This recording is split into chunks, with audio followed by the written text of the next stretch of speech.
খাজা উসমান হারুনি একদিন দেখে খাজা মঈনুদ্দিনের দিকে তাকায়া, হাই হাই, আমার মঈনুদ্দিন অল্প বয়সে, বাচ্চা বয়স, অল্প বয়সে বেলায়েত স্তরে পৌঁছে গেছে। একদিন তার বেলায়েতের ক্ষমতা পরীক্ষা করার জন্য আপনারা যার পক্ষে বসে আছেন দেখেন আপনাদের লাভ কি। এতো এসে গেলেন, খাজা মঈনুদ্দিনকে বললেন, মঈনুদ্দিন, ওই যে আগুন পূজারীরা আগুনের পূজা করে, ওখান থেকে আমার জন্য একটু আগুন নিয়ে আসো। মঈনুদ্দিন আগুন আনতে গিয়ে বলতেছেন, আপনারা আগুনের পূজা করেন? হ্যাঁ, আমার পিসাব কিবলা বলছে একটু আগুন দিতে দেবেন। সকলে কয়, দেখো আমরা আগুনের পূজা করি, আগুন তো দেওয়া যাবে না। আচ্ছা, আপনারা আগুনের পূজা করেন কেন? বাচ্চা ছেলে প্রশ্ন করতেছেন, আগুনের পূজা করেন কেন? আচ্ছা, আপনারা যে আগুনের পূজা করেন, একজন আগুনের ভিতরে জানতো, দেখি জানতো? হগল পূজারীরা কয়, মঈনুদ্দিন কি পাগল নাকি, আগুনের ভিতরে কি যাওয়া যায়? কইতে, আপনারা পূজা করেন, যাইতে পারবেন না। আমি মঈনুদ্দিন আগুনের পূজা করি না, আমি একটু আগুনের ভিতরে যাই।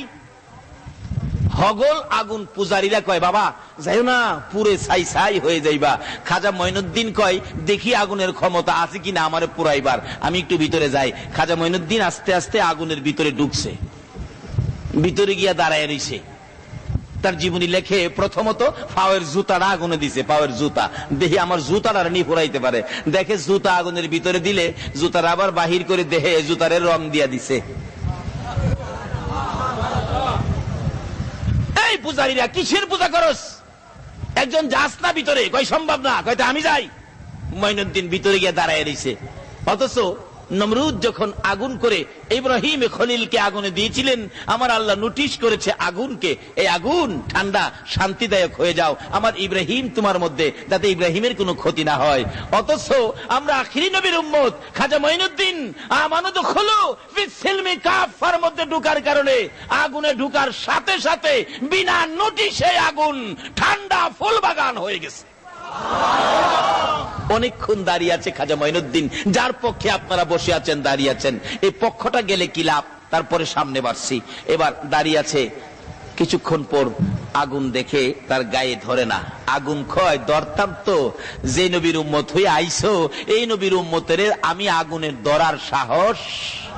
দুনিয়ার আগুন কেন, জাহান্নামের আগুন পর্যন্ত ধরার সাহস?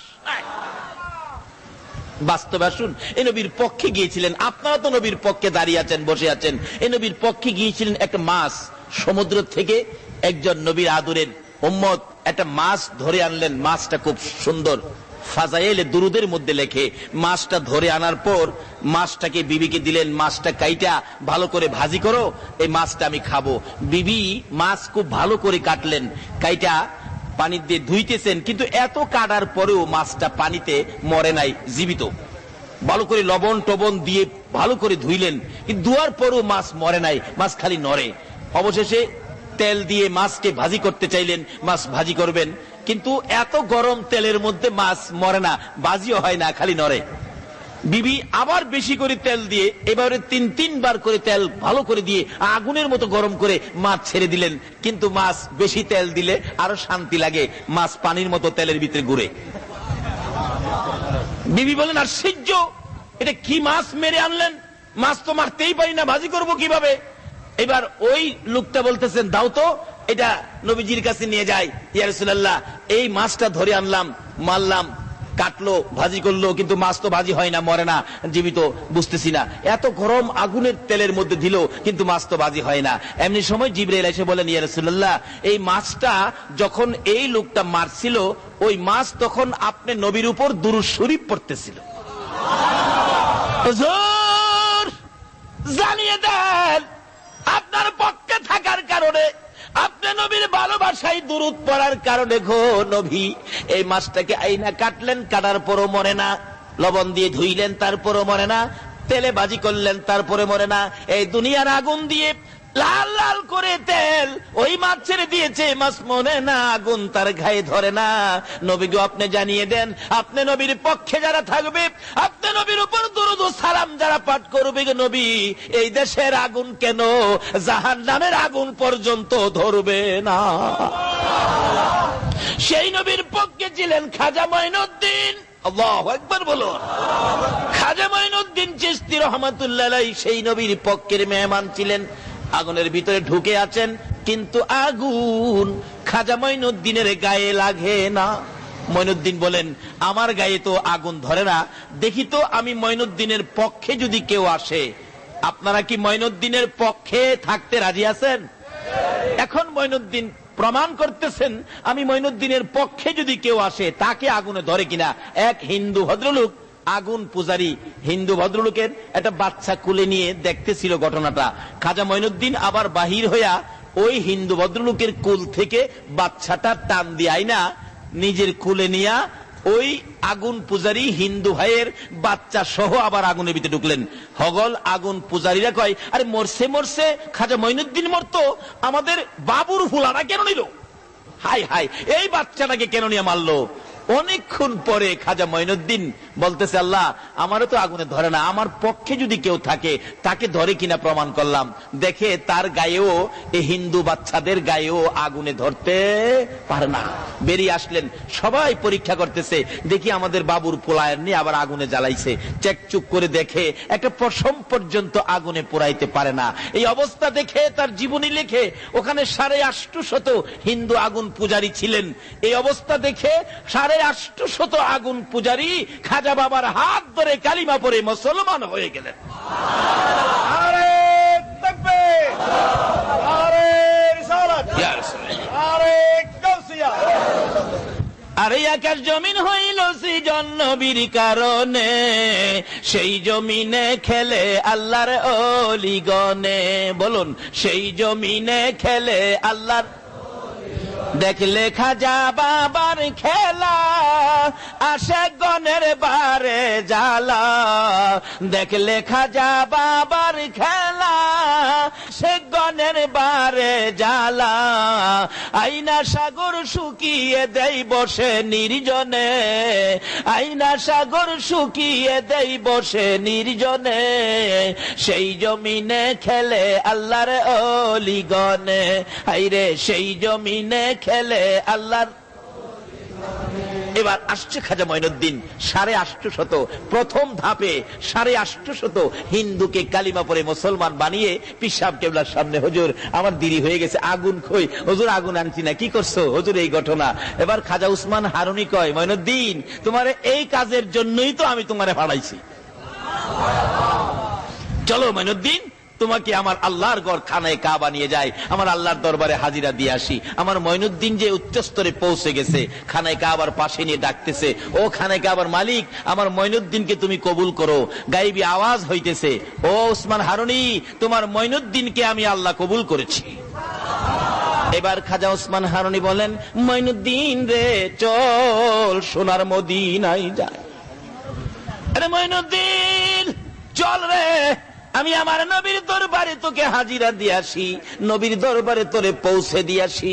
মঈনুদ্দিনকে নিয়ে চলে গেলেন সোনার মদিনায়। রওজা পাকের পাশে দাঁড়ায় ডাকতেছে, আল্লাহর বন্ধু গো, আমার আল্লাহ আমার মঈনুদ্দিনকে কবুল করেছে, আপনি নবী আমার মঈনুদ্দিনকে কবুল করুন। সঙ্গে সঙ্গে রওজা পাকের ভিতর থেকে আওয়াজ আসতেছে, বলুন আমার নবী রওজার ভিতরে আছে কিনা? রওজার ভিতর থেকে আওয়াজ আসতেছে, খাজা উসমান হারুনি, তোমার মঈনুদ্দিনকে আমার আল্লাহ কবুল করার আগে আগে আমি নবীর কাছে আমার আল্লাহ পরামর্শ করে গেছে। তোমার মঈনুদ্দিন কবুল করার আগে আমারও জিগাইছে আমার আল্লাহ, আমার সাথেও পরামর্শ হয়েছে। তোমার মঈনুদ্দিন কোথায় আছে? আমার সঙ্গে। লম্বা ঘটনা সংক্ষেপ করে দিলাম। এশারের নামাজ শেষ হয়ে গেলে ঘোষণা দিচ্ছে খাদেম, আমার নবী রওজার ভিতর থেকে খাদেমকে বলে দিলেন, আজকে কোন মঈনুদ্দিনের কথা শোনার জন্য আপনারা বসে আছেন? ডাকতেছে খাদেমকে, নবী এশারের নামাজের পর মঈনুদ্দিনকে থাকতে বলো। মসজিদে নববীতে এশারের নামাজের পর কোনো মানুষ থাকতে দেয় না, মসজিদে কোনো মানুষ ঘুমাইতে দেয় না, মসজিদে নববীর সকল দরজাগুলো বন্ধ করে দেওয়া হয়। কিন্তু নবীজি খাদেমকে দিয়ে ডাকতেছেন, মঈনুদ্দিনকে থাকতে বলেন। খাদেম ডাকতেছে, মঈনুদ্দিন কে থাকেন?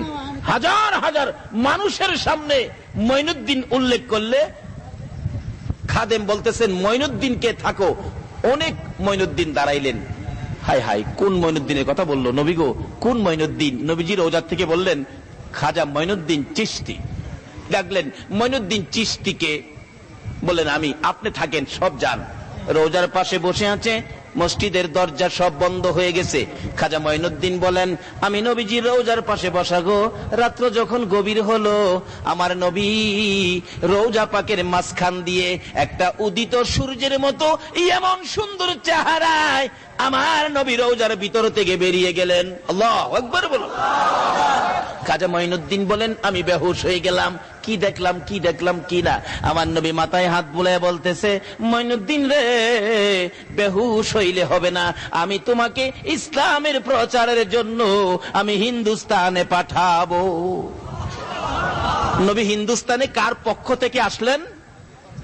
তাই তাকে আতায়ে রাসূল বলা হয়। আজকে সেই খাজা বাবার স্মরণে কারাহান বিলে উল্লেখ করেছেন, এই খাজার স্মরণ আমার নবীর মদিনায় যাইয়া লাগবে। আল্লাহু আকবার বলুন। খাজা বাবা ডাকতেছেন, নবী গো, আমি তো হিন্দুস্তানের রাস্তা চিনি না। আমার নবী দেখাইয়া দিলেন, এইভাবে এইভাবে যাইবা, ম্যাপ করে দিলেন। খাজা বাবা বলেন, আমার নবী ম্যাপ করে দেওয়ার সঙ্গে সঙ্গে দেখি আমি মদিনা থেকে একেবারে হিন্দুস্তান পর্যন্ত সব দেখা যায়। আইসা পৌঁছে গেলেন হিন্দুস্তানের জমিনে। লম্বা ঘটনা সংক্ষেপ করে দিলাম, শেষ পর্যায়ে রাত্র শেষ। খাজা মঈনুদ্দিন চিশতি রহমাতুল্লাহ আলাইহি এসে গেলেন হিন্দুস্তানের জমিনে। এসে পিত্তিরায়ের বাড়ির কাছাকাছি, রাজা পিত্তিরায়ের বাড়ির কাছাকাছি এসে উনি আস্তানা গাড়লেন। পিত্তিরাই কয়, ওই এক মুসলমান ফকির নাকি আসছে, আমার এখানে বসতে চায়, যেখানে আমি ঘোড়াগুলি বাঁধি, আমার ঘোড়ার জায়গার মধ্যে সে বসতে চায়, তাকে এখান থেকে তাড়িয়ে দাও। অনেক লোকজন আসলেন পিত্তিরায়ের পক্ষ থেকে, এই মঈনুদ্দিন এখান থেকে সরে যান। মঈনুদ্দিন বলেন, বাবা রাগারাগি করো কেন? আমি তো রাগারাগি করি নাই। আচ্ছা বসেন, আপনারা বসেন।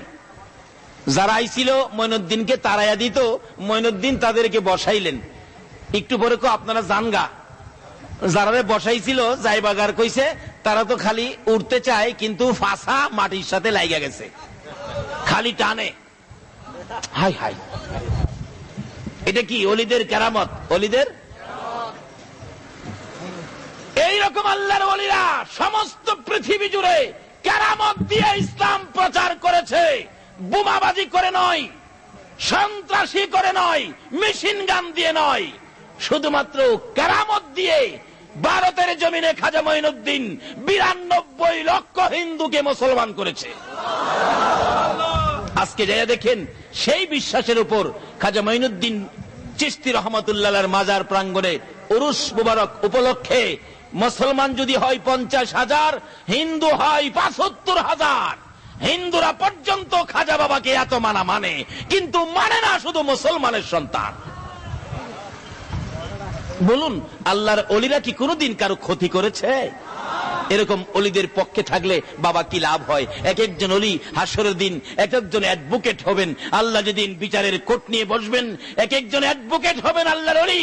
হাসরের দিন আপনার পক্ষে মুখ করতে পারবেন। হাসরের দিন আল্লাহর কোর্টের উকালতি হবে খাজা বাবা, গাউসে পাক, খাজা মঈনুদ্দিন চিশতি রহমাতুল্লাহ আলাইহি, আমানত শাহ, বদর শাহ, মহসিন আউলিয়া, গাউসে পাক, গাউসে মাইজবান্ডারি, তারা হবে আপনাদের পক্ষের উকিল।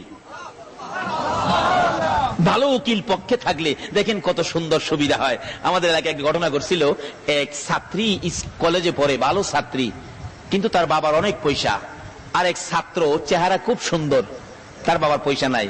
ছাত্রী তো চেহারা সুন্দর, ছেলে পায়া তার সাথে ভালোবাসা, ভালোবাসা আছে না বাংলাদেশে?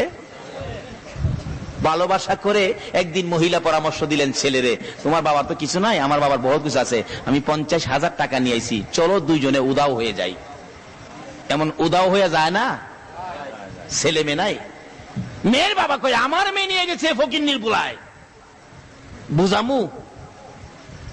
শিয়ালে কয় বাচ্চা দেয়।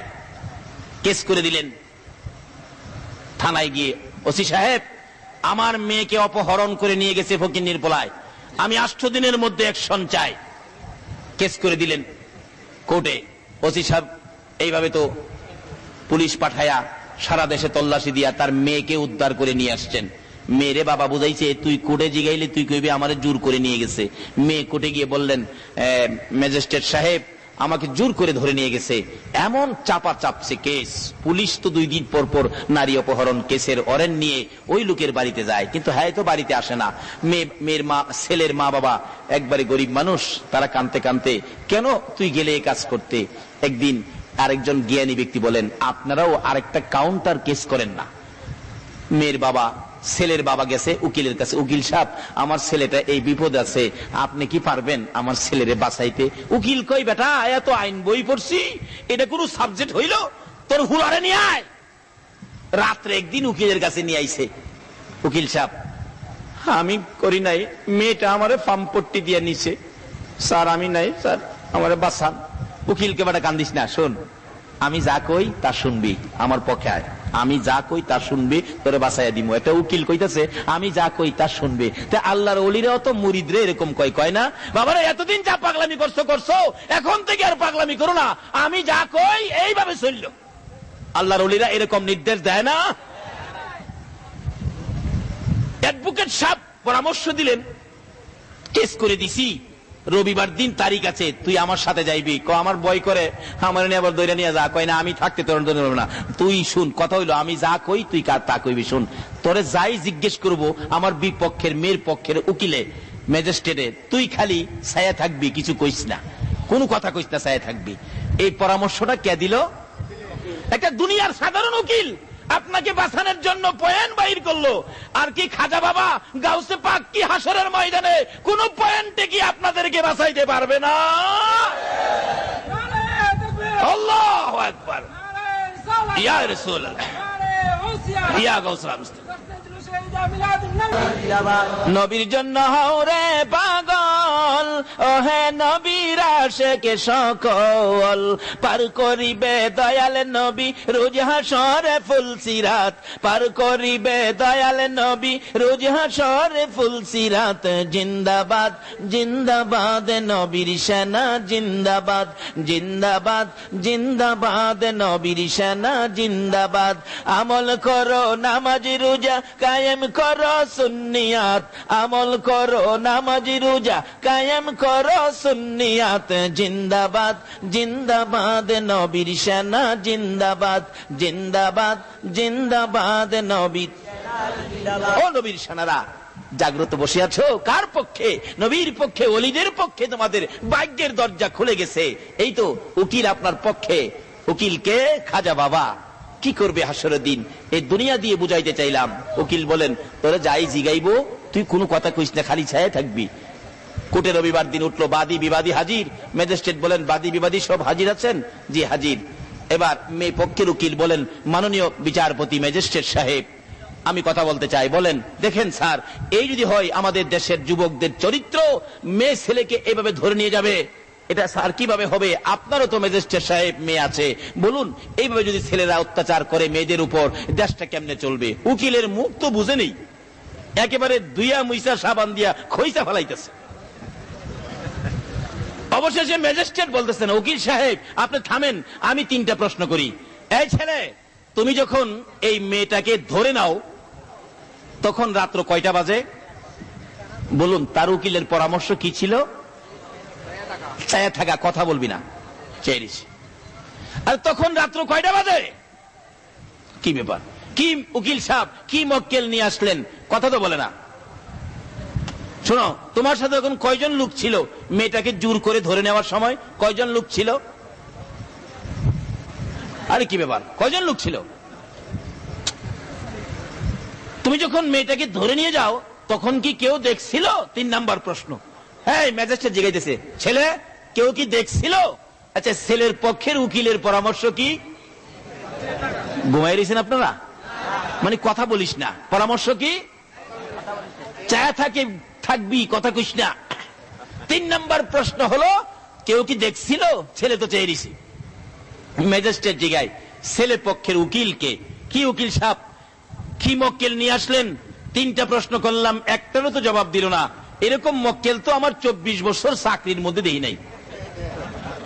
এবার ছেলে পক্ষের উকিল কয়, মাননীয় ম্যাজিস্ট্রেট, মাননীয় বিচারপতি, অনুমতি দিলে আমি কথা বলি। হ্যাঁ বলেন তো, কি বলবেন?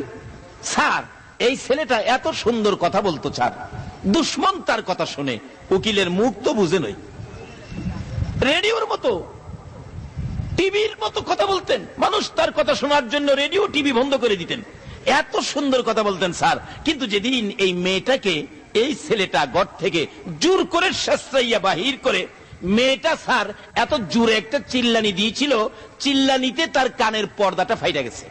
এখন সে কিছুই শুনে না, যাই যা বলে খালি তাকায়া থাকে। মেয়েটা তো ওই পাশে দাঁড়ানো, ওই মেয়েটা কই, স্যার আমি আল্লাহর কসম করে বলি আমি চিল্লানি দেই নাই স্যার। ছেলে পক্ষের উকিল বলে, মাননীয় বিচারপতি, মেয়েটা বলেছে চিল্লানি দেয় নাই, আপনি শুনেছেন, তাইলে আপনার পয়েন্টের খাতায় লেখেন ছেলে তারে জোর করে নেয় নাই। যদি জোর করে নিত তাই চিল্লানি দিত, সে নিজেই বলেছে চিল্লানি দেই নাই স্যার, তাইলে সে জোর করে নেয় নাই। ম্যাজিস্ট্রেট বলে রাইট রাইট, কাজী সাহেবকে ডাক দাও। কাজী সাহেবকে ডাক দিয়ে ম্যাজিস্ট্রেটের উপস্থিতিতে কোর্টের মধ্যে তার বিবাহ হয়ে গেল। দুনিয়ার একটা অ্যাডভোকেট যদি, দুনিয়ার একটা উকিল যদি এত বড় বিপদগামী লোকটাকে পয়েন্টের খাতায় ফালাইয়া এইভাবে বিপদ মুক্ত করে দিতে পারে, আমার আল্লাহ যেদিন হাসরের কোর্ট নিয়ে বসবেন, আমরা যেদিন ওই বিচারের কোর্টে আসামি হইয়া দাঁড়াইব, ওই দিন খাজা বাবা আরজ করবেন, প্রভু গো, ওই দিন খাজা মঈনুদ্দিন চিশতি রহমাতুল্লাহ আলাইহি দাঁড়াবেন, গাউসে পাক দাঁড়াবেন, গাউসে মাঝবান্ডারি দাঁড়াবেন, চট্টগ্রামের আমানত শাহ, বদর শাহ, মহসিনা উলিয়া দাঁড়াইয়া বলবেন, প্রভু গো, এই লোকগুলি আখিরি যুগে ছিল, তারা শেষ জমানায় ছিল, ফিতনা ফাসাদের জমানায় ছিল, তাদের কি প্রশ্ন করবেন? তারা তো সরল সোজা মানুষ, কিছু জানে না, বুঝে না, কি প্রশ্ন তাদেরকে করবেন? যদি কোনো প্রশ্ন চট্টগ্রামের মানুষকে করতে হয়, আমি আমানত শাহ, বদর শাহ, মহসিনা উলিয়া, গাউসে মাঝবান্ডারি দাঁড়াইলাম, কোন প্রশ্ন যদি করতে হয় আমাদেরকে করেন তাদের পক্ষ থেকে, এই জবাবগুলো আমরা দিব, তাদেরকে কষ্ট দিয়েন না। উকিলরা বলবে সম্মিলিত ভাবে আমরা তাদের পক্ষে। তোমরা কি বলবে? আল্লাহ এদের কি জিগাই কি হইব, এই তো সাধারণ এটাদের হিসাব জিগাইয়া খুলাই থাকবেন। আল্লাহ আপনার যে রহমান আর রহিম আছে, এর বিনিময় তাদেরকে মাফ করে দিলে সহজ হয়ে যায়। আল্লাহ বলবেন, এই কুটের লোকেরা শোনো, আমি রহমান আর রহিমের বিনিময় এই শেষ যুগের উম্মত গুলোকে এই ওলিদের খাতিরে আমি মাফ করে দিলাম। এই অ্যাডভোকেটদের সাথে সম্পর্ক রাখলে হাসরের কোর্টে আমাদের লাভ হবে না লস হবে? তাই খাজা মঈনুদ্দিন মদিনার কামলেওয়ালা নবীর পক্ষ থেকে ভারতের জমিনে আতায়ে রাসূল হয়ে আসলেন, কিন্তু তাকে উচ্ছেদ করে দেওয়ার জন্য সংগ্রাম করলেন পিতৃরায়ের লোকেরা। যায়া বলতেছেন উঠো উঠো। খাজা মঈনুদ্দিন বলেন বাবা বসো। বসলে আর উঠতে পারে না, উটকি মাটির সাথে লেগে যায়, হয় না। আরো লোক পাঠাইছে, হেরাইছে, কি ব্যাপার তোমরা উঠো না কেন? তা আপনারা আইছেন, বসেন। বসলে আর উঠতে পারে না, হাজার দুই এক বসাইছে, পরে দুই চারজন কাছে দূর থেকে দেয়, খালি টানে। রাসূল বলছে ওলিদের কেরামত সত্য, কেরামতুল আউলিয়া হাক্কুন, ওলিদের কেরামত বিশ্বাস করতে হবে, না হয় আপনার ঈমান থাকবে না। খবর দিছে পিতৃরাই, এমন এক লোক আইছে খাজা মঈনুদ্দিন বসাইলে উঠতে দেয় না। আল্লাহু আকবার বলুন। গোজাইয়া কও যে মাপ চাই, মাফ করে দিত। হগলে কয় মঈনুদ্দিন মাপ চাই, মাফ করে দেন। কোথাইলে উঠো, উঠছে। কয় মঈনুদ্দিন আমরা জায়গা বিদায় দেন। কো যাও যাও। লগের সবাই কয় যাইতে কই, জেলা বসাইলে উঠা যায় না, লহিলার পক্ষে যাই। হিন্দুরা যদি এইভাবে খাজা মঈনুদ্দিনের পক্ষ কালিমা পড়ে মুসলমান হতে পারে, আমরা কি মুসলমান হইয়া কি তার পক্ষে যাইতে পারি না?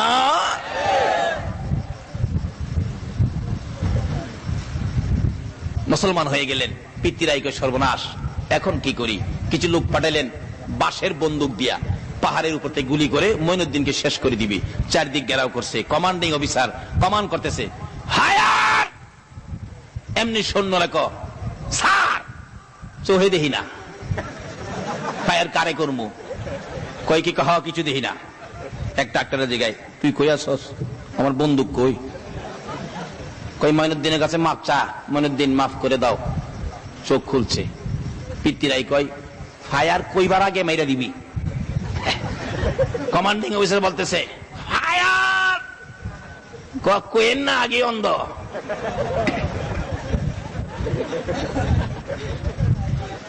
পিতৃরাই কয় অহন আগে কইবার আগে মেয়েরা দিবে, কই আর কই নাই, আমরা মঈনুদ্দিনের কাছে মুসলমান হয়ে গেলাম। এক জাদুকর হ্যাঁ ফাওয়ের দুইটা খরম জাদুদা ফাটাইছে উপরে, উপরে গিয়ে দাহে মঈনুদ্দিন তোমার সাথে জমিনে পারি না, বেড়া হইলে উপরে আয়ো। জাদুঘর উপরে গিয়া ডাহে মঈনুদ্দিন উপরে যাইতো। মঈনুদ্দিন কয় তোর লগে আমার উপরে যাওয়ান লাগবো, দুইটা ভাবের খরম খুলছে। আগের এক জাতের খরম পিনতো যে মুরব্বীরা দেখছেন না, এটা বইলা উলা খরম কয়। এই বইলা উলা খরম দুইটা ভাবতে খুললা চাইরা কয় মঈনুদ্দিন ও মঈনুদ্দিন খরম হের লাগে আমি হেনে যাবো, তুই একটু দেখা কেটা। দুই খরম যাইতেছে বাবা ডাইরেক্ট যায়া গাল মুবারকের কাছে খারইছে।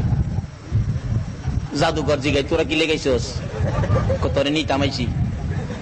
আমি তো যাইতাম না, যে না কইছে ঠাসকিরা মারছে গালটা ফিরাইছে, খরম দা বাইরে না মঈনুদ্দিনের ভাবা ফালাইছে। এই সমস্ত কেরামত অস্বীকার করার কোন ক্ষমতা নাই। যেই নবীর পক্ষে গেলে এই সমস্ত মর্যাদা, এই সমস্ত কেরামতের শক্তি পাওয়া যায়। আমরা কি সেই নবীর পক্ষে চাইতে রাজি আছি? তার বাস্তব দুনিয়াতে দেখবেন একটা মা 6 মাসের একটা বাচ্চা ছেলে, বাচ্চা ছেলেটা মা পাশে নিয়ে রাত্রে ঘুমাইছে। বলুন মায়ের ছেলে মায়ের পাশে থাকলে, মা রাত্রে ঘুমাইলে মার কাছে ভালো লাগে না খারাপ লাগে? বাচ্চাটা কাছে আছে, মার কাছে শান্তি না অশান্তি?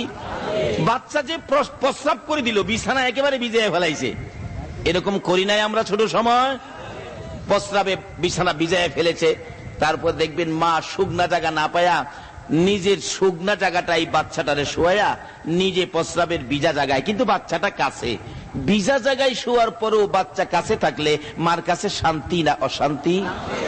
আর যদি আপনাদের ফটিকছড়ির এমন এক বিল্ডিং যেটা বাংলাদেশ জুড়ে নাই, এমন এক বিছানা করে দিয়েছে যে বিছানা পৃথিবী জুড়ে নাই, দুইটা দাসী পাশে দিয়ে এত আরামের বিছানা, এত দামি বিল্ডিং, খেদমতের জন্য দুইটা দাসী এই অবস্থায় রেখে বাচ্চাটা নিয়ে গেছে চট্টগ্রাম সদর হসপিটালে।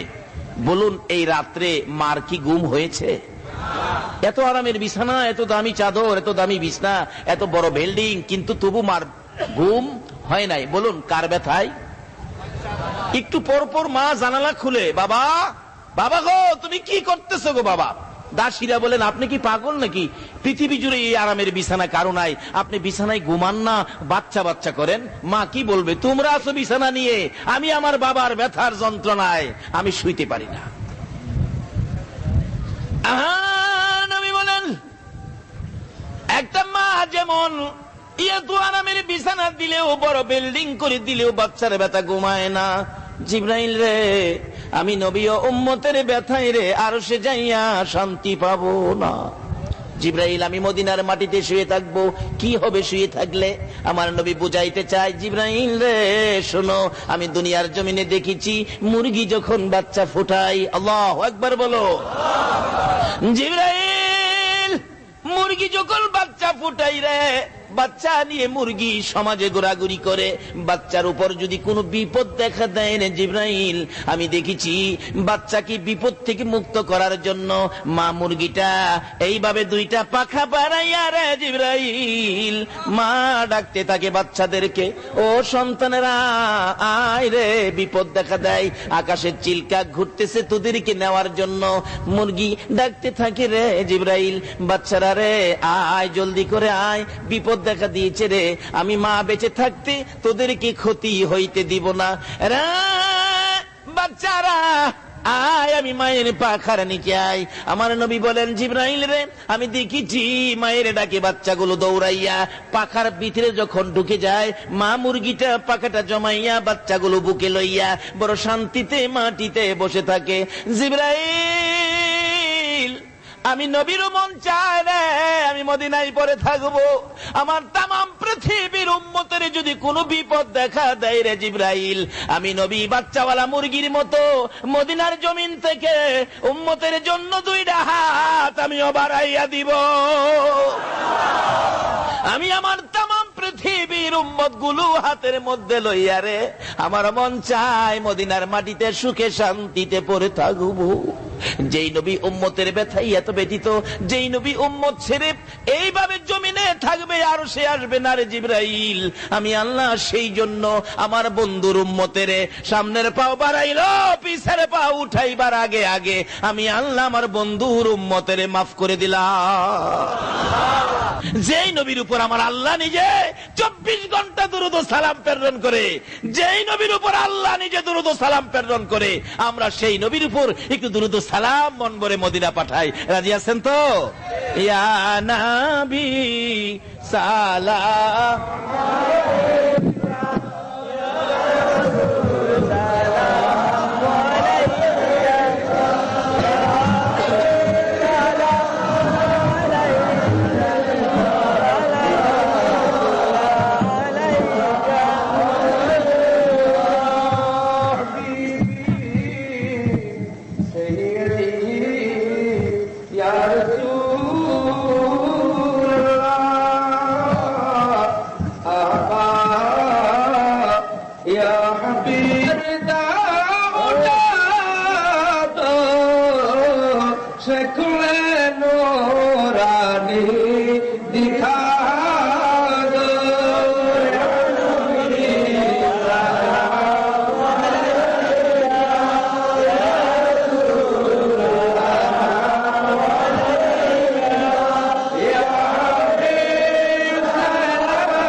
আস্তাগফিরুল্লাহ রব্বি মিন কুল্লি যামবিন ওয়া আতুবু ইলাইহি লা হাওলা ওয়ালা কুওয়াতা ইল্লা বিল্লাহিল আলিয়্যিল আযীম। বাবারা, এখানে মরহুম নাম লেগে গেছে 4-5 ব্যক্তি। একজন মরহুম হাজী ইয়াকুব আলী, তারপরে আরেকজনকে বখতিয়ার, বখতিয়ার, তারপরে আব্দুল মন্নান, তারপরে এখানে এটা নূর মোহাম্মদ, তার আগে আরেকজন আছে কাজল নাকি, ফজল আজিম, আজিম ফজল আজিম, মোট 5 জন দেখা যায়। আজকে মাহফিল আছে, এই 5 জন নাই। এভাবে আগামীতে মাহফিল থাকবে, আরো জানি আমরা কোন 5 জন বিদায় হয়ে যায়। আল্লাহ যেন তাদেরকে মাফ করে দেন। আজকে তো তারা কবরে নয়, মাহফিলের চারপাশে পাগল পাগল হয়ে ঘুরতেছে। সংগঠনের সদস্যদেরকে বলতেছে, ভাই তোমাদের কাছে অনুরোধ করে যায়, এই মাহফিল তোমরা ছাইরো না। আজকে মাইকের আওয়াজ যতটুকুন দূরে যাচ্ছে ততটুকুন পর্যন্ত কবরের আযাব বন্ধ হয়ে গেছে। এই বরকতময় মাহফিলে আপনারা থাকবেন। তাই এখানে সবাই, চালক যারা, মালিক যারা এবং এই ব্যবসায়ীদের জন্য দোয়ার দরখাস্ত, এ বাজারে যারা ব্যবসায়ী আছেন সকলের জন্য দোয়া হবে। আসুন আমরা সকলে মিলে দোয়ায় হাত বাড়াই। আল্লাহুম্মা আমিন। ربنا ظلمنا أنفسنا وإن لم تغفر لنا وترحمنا لنكونن من الخاسرين رب ارحمهما كما ربياني صغيرا রব্বুল আলামিন, তুমি যার প্রেমে সব বানাইছো, ওই নবীর উপর দুরূদ ও সালাম মদিনা পাঠাইছি। মাবুদ, যার সাথে বন্ধুত্ব করে কত খেলা খেলেছো, হযরতে গাউসে পাক খাজা বাবা, ইয়া আল্লাহ, বাংলার জমিনে চট্টগ্রামের জমিনে সকল ওলি আল্লাহদের রুহানি ফায়েজ নিয়ে তোমার দরবারে হাত বাড়াইলাম। মাবুদ গো, ওলিদের রুহানি ফায়েজের বরকতে, ইয়া আল্লাহ, দয়ার নবীর উপর দুরূদ ও সালামের বরকতে আমরা যারা হাত বাড়াইছি, আমাদের তামাম জিন্দেগীর গুনাহগুলো ক্ষমা করে দাও। যেই নবীর ভালোবাসায় রাত্র দিয়েছি, এই নবীর উসিলায় কুল কায়নাত বানাইছো, এই নবীর উসিলায় যদি এত কিছু করতে পারো গো, তুমি কি সেই নবীর উম্মতের ক্ষমা দিতে পারো না? তার জীবনে কত গুনাহ হিসাব জিগাইও না। কে নেককার, কে গুনাহগার, কে মেয়ে, কে পুরুষ, কে যুবক, কে বুড়া, আজকের জন্য কে নামাজি, কে বেনামাজি, কাউরে কিছু কইও না গো আল্লাহ। এই মাহফিলের উসিলায় আমাদের সবাইকে তুমি মাফ করে দাও। মাবুদ, মাপ চাইলাম জীবনের গুনাহ, মাফ করছো নি গো আল্লাহ। একটু ডাকদা জিগান না, আল্লাহ, ইয়া আল্লাহ, ইয়া আল্লাহ, জীবনের গুনাহ মাফ করছো নি। মাবুদ, দুনিয়ায় দেখি সন্তানেরা অপরাধ করলে মা বাবা রাগ হয়ে যায়, তোর মতো সন্তান দরকার নাই। সন্তান বাড়ি থেকে বেরিয়ে যায়, বাড়িতে আসে না। রাত্র যখন গভীর হয় রে, অপরাধী সন্তানের জন্য মা দরদি দরজাটা খুইলা দাঁড়াইয়া থাকে। সন্তান গভীর রাত্রে বাড়ির কাছে যাইয়া দেখে দরজাটা খোলা দেখা যায়। এক পাশে মা দাঁড়াইয়া বিনাইয়া বিনাইয়া কান্দে, বাবা কই রে, আয়, আমি মা দরজা খুলে রাখছি। আদরের সন্তান, অপরাধী সন্তান গড়ের কোনায় দাঁড়াইয়া ছোট্ট করে ডাক মারে, মা মা মা। অপরাধী সন্তানের ডাকটা শুনে মা দরদি দৌড়াইয়া বাহির হইয়াছে। মাবুদ, মার মতো দরদি যদি অপরাধী সন্তানে মা কইয়া ডাক দিলে দৌড়াই আসে রে আল্লাহ। তোমার 99 ভাগ মায়ার দুয়ারে আমরা জীবনের গুনাহ লইয়া তোমারে আল্লাহ আল্লাহ কইয়া ডাকলাম, তোমার কি মায়া লাগে না? এই আল্লাহ কার জীবনে কত গুনাহ হিসাব জিগাইও না। এই মুহূর্তে আমাদের সকলের জীবনের গুনাহগুলো ক্ষমা করে দাও। মাবুদ রে, জীবনের গুনাহ ক্ষমার আসার দরখাস্তের পর আর একটা দরখাস্ত করি, তুমি কিন্তু রাগ হইও না। হাজার হাজার মানুষ রাত্রটা কাটাইলো, আজানের সময় হয়ে গেছে, তোমার দুয়ারে হাত বাড়াইছে গো।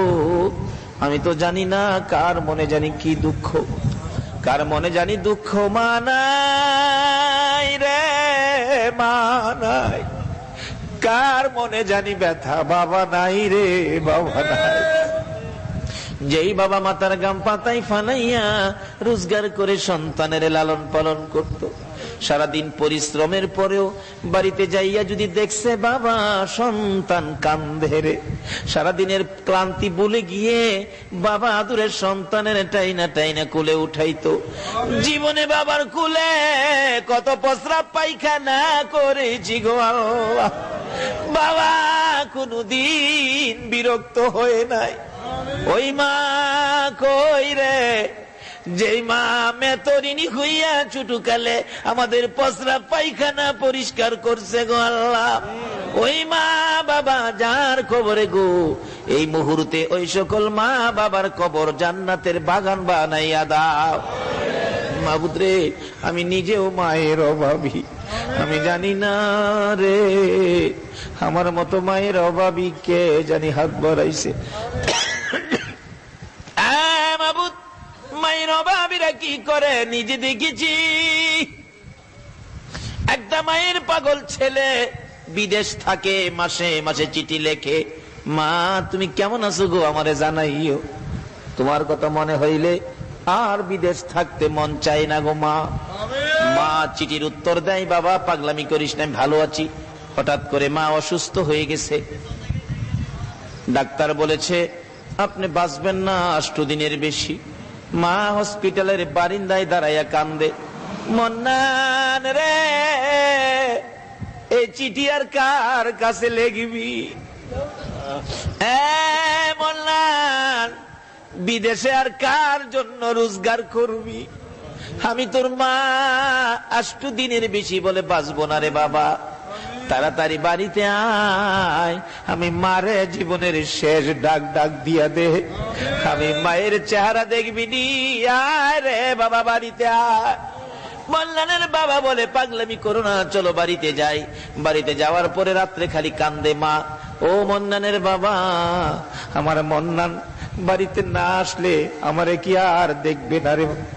মন্নানের বাবা বলেন কি করব এখন, চিঠি লেখো, আমি যে অসুস্থ মরে যাব সে খবরটা দিও না, অসুস্থের খবর দিয়ে চিঠি লেখো। চিঠি লিখলেন, মন্নান আয় বাড়িতে আয়, তোর মা অসুস্থ রে, অবস্থা ভালো না, তাড়াতাড়ি বাড়িতে আয়। এই চিঠি পাঠাইয়া 2 দিন পর মা দরদি বিদায়ী হয়ে গেছে। মন্নান বিদেশের বাড়ির থেকে স্বপ্নে দেখে মা নাই, মা কবরে যাইতেছে আর ডাকতেছে, মন্নান রে আইলি না, আমি মারে দেখলি না, জীবনে তো মা কইয়া ডাকতে পারবি না। মন্নান মা মা কইয়া ঘুম থেকে উঠলে বন্ধুরা বলেন, কি হলো তোমার, স্বপ্নে দেখেছি মা নাই, আমি আর চাকরি করব না রে, এ রোজগার আমি কার জন্য করব। সকালবেলা তাড়াতাড়ি করে টেলিফোন করেছে, বড় ভাই আমি আগামীকালকে বাড়িতে আসতেছি, কেন আসবি বলবো না, আইসা বলবো। বড় ভাই বলেছে, বাবা গো মন্নান বলে বাড়িতে আসবি, বুঝিছি মায়ের খবর বুঝি মন্নানের কলিজায় লাগছে। বড় ভাই মাইক্রো ভাড়া করে পরের দিন এয়ারপোর্টে রওনা হয়েছে। বুড়া বাবা পিছে পিছে কান্দে, আব্দুর রহমান রে আমারে সঙ্গে করি লইয়া যা রে বাবা, আমার মন্নান যদি আইসা শুনে মা নাই রে, না জানি নিজের জীবন নিজে দিয়া দেয়। বুড়া বাবা সহ এয়ারপোর্টের গেটে দাঁড়িয়ে আছে, একটু পরে দেখা যায় মায়ের পাগল লইয়া বিমান উইরা উইরা আসতেছে। বুড়া বাবা কান্দে, মাবু আমার মন্নান রে আমি কি দিয়া বুঝাইব। বিমান থেকে বাহির হইয়া মালামাল সহ গেট পার হইয়া বড় ভাইকে দেখে দৌড়াই আসতেছে, ভাই ভাই ভাই রে আগে কো আমার মায়ের খবর কি। বড় ভাই শুধু কান্দে, কোনো কথাই কয় না, দৌড়াইয়া বাবার পায়ে পড়ে গেছে, বাবা বাবা গো আমার মা কই গো, আমার মায়ের খবর দাও। বুড়া বাবা কান্দে, ধৈর্যের সহিত বলতেছে, বাবা মন্নান রে আয় বাবা বাড়িতে যাই, বাড়িতে যায় দেখবি তোর মা কেমন আছে। বাড়িতে উঠে মাইক্রো টান দিলে বাড়িতে যাবে, একটু পরে মন্নান ডাকতেছে, বাবা গো, মা দুনিয়ায় নাই, স্বপ্নে দেখে আমি পাগল পাগল হয়ে চলে আসছি গো বাবা, কিছুই আনতে পারি নাই, শুধু মায়ের জন্য একটা স্বর্ণের চেন আনছি গো বাবা। বাবা গো, আর কারো জন্য কিছু কিনি নাই, আমি মায়ের জন্য 4টা কাপড় আনছি গো বাবা। বাবা কান্দে, মা এই কাপড় আমি কার হাতে বুঝাইব? বাবার কান্না দেখি মন্নান প্রশ্ন করে, বাবা এইভাবে কান্দো কেন? বাবারে চল বাড়িতে যাই, চল বাড়িতে যাই। বাড়ির কাছাকাছি মাইক্রো যাওয়ার পরে মন্নান বাড়ির দিকে তাকাইয়া দেখে বাড়ির গেটে শত শত মহিলারা কান্দে। মাইক্রোটা দেখে একজন মুরব্বী মহিলা ডাকে, হায় রে দেখা যা রে, মায়ের ভাগল আইছে রে। মহিলাদের চোখের বালি জর্জর করে পড়তেছে। বাড়ির কাছাকাছি মাইক্রো গেলে মন্নান প্রশ্ন রাখে, বাবা গো, এই মহিলারা এইভাবে কান্দে কেন? এত মহিলা দেখা যায় গো বাবা, আমার মা কই গো, মারে দি দেখি না। পাশাপাশি গাড়িটা থামলে দরজাটা খুইলাম, কিছুক্ষণ ঘুরে ঘুরে দেখতেছে মা কই, মারে দি দেখা যায় না। একটা চিৎকার মারছে, মা, মা গো মা। এত মহিলারাই আমার দেখার জন্য দাঁড়াইলো, তুমি মা কই গো, তুমি কেন আইলা না? চাচি দৌড়াই এসে মন্নানের গলায় ধরে ডাকতেছে, মন্নান রে, আয় রে বাবা, আমি তোর মা লাগি, আমার মা কইয়া ডাকবি রে, আয় বাড়ির ভিতরে যাই। মন্নান বাড়ির ভিতরে যাইতেছি, মা যেই রুমে থাকতো ওই রুমের দরজায় যায় ডাকতেছে, মা, মা গো, তুমি কি অসুস্থ গো মা? কেন দরজা খোলো না গো মা? তোমার পাগল আইছে গো মা। কেউ দরজা খুলে না, আমি যাই ধাক্কা দিয়ে দরজাটা খুইলা দেখে মায়ের বিছানা দি খালি বিছানার মধ্যে পরে পরে কান্দে, আমার মা নাই রে, তোমরা দেখো না আসিয়া, এই বিছানা খালি করে মা গেল চলিয়া, তোমরা দেখা যাও রে। কত আদর করতো মায়ে কোলে কাখে লইয়া, আরে বাবা বলে ডাকতো মায়ে, দুই গালে চুমাইয়া, তোমরা দেখা যাও রে। পায়খানা করিতাম যেদিন বিছানাতে শুইয়া, পরিষ্কার করতো মায়ে, পরিষ্কার করতো মায়ে, মেতরিনি হইয়া, তোমরা দেখা যাও রে। মায়ের অভাবী, মায়ের দুঃখী কে জানি হাত বাড়াইছে রে আল্লাহ। বাবার অভাবী, বাবার দুঃখী কে জানি হাত বাড়াইছে গো আল্লাহ। আর দেরি করো না, এই মাহফিলের উসিলায় ওই সকল মা বাবার কবর গুলো জান্নাতের বাগান বানাইয়া দাও। মাবুদ, মা বাবা যার দুনিয়াতে আছে হায়াত বাড়িয়ে দাও। মা বাবা কেমন জিনিস বুঝার তৌফিক ছেলে মেয়েদেরকে দান করে দাও। আল্লাহ, দাদা দাদি, নানা নানি, শ্বশুর শাশুড়ি, আলী আওলাদ, বংশধর, মই মুরব্বী, পাড়া প্রতিবেশী, খানদানবাসী, মহব্বতী, খাস করে এই এলাকার জমিনের নিচে যত মুমিন মুমিনাত ঘুমিয়ে আছে, সকলের কবর জান্নাতের বাগান বানিয়ে দাও। আল্লাহ, খাস করে এই ফটিকছড়ি চট্টগ্রামের কার মাইক্রো জিপ ওই সমিতির ভাইয়েরা যে মাহফিলের আয়োজন করেছে, এই মাহফিলের উসিলায় এই সংগঠনের ভাইদের বংশধর যারা কবরে মাফ করে দাও। ই আল্লাহ, খাস করে এই সংগঠনটুকুন তুমি কবুল করে লও গো আল্লাহ। এই সংগঠনের পক্ষ থেকে আয়োজিত মাহফিল তুমি কবুল করে লও গো আল্লাহ। এই সংগঠন থেকে 5 জনের নামে তালিকা দেওয়া হয়েছে, আজকে তারা দুনিয়ায় নাই, সাদা কাফন পরে অন্ধকার কবরে শুইয়াছে। এই মাহফিলের উসিলায় তাদের কবরগুলো জান্নাতের বাগান বানাইয়া দাও। ইয়া আল্লাহ, সংগঠনের বাকি ভাইদেরকে, ইয়া আল্লাহ, ড্রাইভার, মালিক, এই বাজারের ব্যবসায়ী ভাইদেরকেও সকল প্রকার আফত বিপদ, আযাব, গজব, অ্যাক্সিডেন্ট, বালা মুসিবত, শয়তানের শয়তানি, দুশমনের দুশমনির থেকে বাঁচাইয়া রহমত, বরকত, শান্তি দ্বারা ভরপুর করে দাও গো আল্লাহ। এই কমিটির ভাইদের কি তাদের আয়োজনে যারা দূর দূরান্ত থেকে আসছে সকলকে তুমি আপদ বিপদ থেকে বাঁচাইয়া বেশি বেশি করে নেক হায়াত বাড়াইয়া দাও গো আল্লাহ। ইয়া আল্লাহ আজকের মাহফিলের বরকত, মিলাদুন নবীর বরকত, ইয়া আল্লাহ গাউসে পাক খাজা বাবার রুহানি ফয়েজের বরকত আমাদের সকলকে নসিব করে দাও গো আল্লাহ। চট্টগ্রামের জমিনে ইয়া আল্লাহ গাউসে মাইজবান্ডারি সহ যত ওলিরা ঘুমিয়ে আছে সকল ওলিদের রুহানি ফয়েজ আমাদেরকে নসিব করে দাও গো আল্লাহ। ইয়া আল্লাহ খাস করে আমাদের মধ্যে যারা অভাবী অভাব দূর করে দাও, আমাদের মধ্যে যারা বিমারি বিমার শেফা করে দাও, আমাদের মধ্যে যাদের ছেলে নাই ছেলে দাও, যাদের মেয়ে নাই মেয়ে দাও, যাদের ছেলেও নাই মেয়েও নাই ছেলে মেয়ে দিয়ে কলিজা ঠান্ডা করে দাও গো আল্লাহ। যাদেরকে ছেলে মেয়ে দিয়েছো ছোট্ট ছোট্ট ছেলে মেয়েদেরকে অকালে মৃত্যু দিও না, মা বাবার কলিজায় আগুন জ্বালাইও না, সকলের ছেলে মেয়েদেরকে নেক হায়াত বাড়াইয়া দাও। ছেলে মেয়েদের মুখে এতিমের দাগ লাগাইও না, ছেলে মেয়েদের মা বাবার হায়াত বাড়াইয়া দাও। মাবুদ আমাদের মধ্যে যারা নামাজি নামাজ কবুল করো, যারা নামাজ পড়ে না নামাজের বুঝ দান করো, যারা লেখাপড়া করে লেখাপড়ায় বরকত দাও, যারা পরীক্ষা দিবে কামিয়াবি দান করে দাও, যারা চাকরি করে পদোন্নতি দান করে দাও, যারা ব্যবসা করে ব্যবসায় বরকত দাও, যারা গৃহস্থী করে জমির ফসলে বরকত দাও, যারা বিদেশ থাকে সহি সালামতে রাখো গো আল্লাহ। মাবুদ শেষ দরখাস্ত, তোমার নবীরে একদিন ঘুমের ঘরে স্বপ্নে দেখাইয়া দাও। আমাদের একটা দাবি তুমি রাখো গো আল্লাহ, তোমার কুদরতি পায়ে ধরলাম। এই মাহফিলের সকলের একটা দাবি তুমি রাখো, যেই নবী উম্মতি উম্মতি বলে 63 বছর কাঁদছে গো, এখন ওরাও যা পাকে শুইয়া কাঁদবে গো। এই নবীর স্বপ্নে না দেখাইয়া আমাদের কারো গায়ে সাদা কাফন লাগাইও না।